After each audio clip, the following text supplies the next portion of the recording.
Snapping along. I love that music. It's awesome. I really do. And that whole era, that Rat Pack thing. You know, it just sets a mood. It's like if it's like 6 o'clock at night and you come home from work and you're going to go out for dinner, you grab yourself a nice dram of whiskey or a glass of wine and the finger snapping. It just, for some odd reason, just goes together.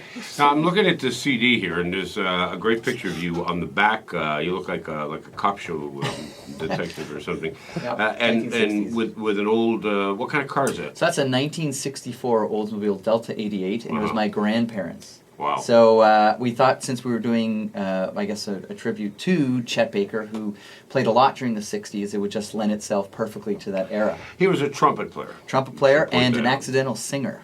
I mean, I didn't know that. He first started off as a trumpet player, and he was known for being one of the best trumpet players in the world back in the 50s.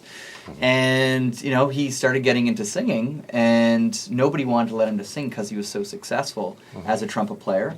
And he put out some records, and half the fans went crazy, which were the women, and half the other guys were like, stick to trumpet playing, pal. Well, you're not a guy who is unfamiliar with change of direction, because you began your career was going to be headed toward opera and classical music. You know, when I was, I guess, 7 or 8 years old, I was thrown into St. Mike's Choir School, which is downtown Toronto. Which is internationally renowned, They just played for the Pope. They were actually the first choir to get an appearance with the Pope. So they just came back from Rome. And this is the thing. This school is an amazing, organization that gives kids these opportunities at such a young age to see the world and to learn. Because the more you learn, the less you know. Right? You know who went there? I think John McDermott went to. I think you're right. He went there for 6 months. He takes that to heart. Well, you know what? You don't expect him to hang around for a long time. No, John's great. John is great. I've done a number of gigs with him. He's a fantastic guy. But also Kevin Hearn from the Bare Naked Ladies has come from there. And a number of other people. Wow. Yeah, so there you go. I mean, it is internationally renowned, literally internationally renowned. So, I mean, Chet Baker obviously is no longer with us. So, in his place, you got a number of songs here that require trumpet. So you got Arturo Sandoval, whom we had the distinct pleasure of having in on this program. Incredible, crazy guy.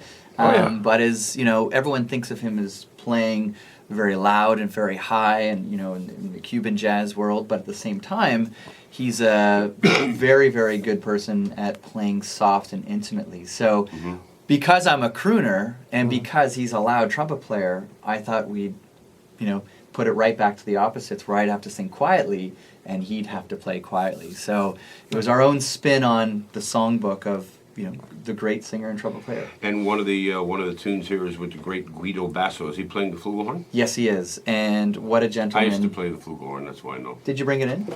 No, it's unfortunately I was banned. We still do duets, me and Ted. They actually banned me from ever playing again.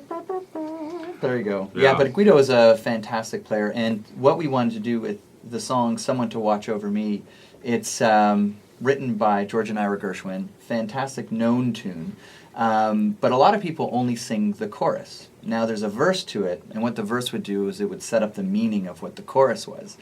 But the words can be a little bit dated. So what we thought we would do is get Guido to play the melody, because it's such an amazing melody, and then set up why it sounds so pretty into the chorus, which then I start singing. Talk about the lyrics becoming dated. I'm listening the other day to, speaking of which, Frank Sinatra, "Luck Be a Lady." What a chauvinist set of lyrics to that. Good Lord. And what is the line? He says, women, don't walk a lady in the doesn't wander all over the room, then blow on some other guy's dice. So, and you get that growl. So let's keep this party. Yeah, a different era. Yes, totally different. You have a song or something where you really have a word you come up to and you can hardly say it? Well, there's, it's very interesting because there's a lot of, I guess you could say, bad crooners out there who lift Sinatra's, I guess, colloquialisms word by word. So they'll say like cuckoo and bird and broad and, words that... Yeah, but I mean, you don't really use those anymore, but they're trying to do it. And when they do it, they're lifting it without the inflection of being in the moment. Like Frank would just be like, "It's my bride," right? Yeah.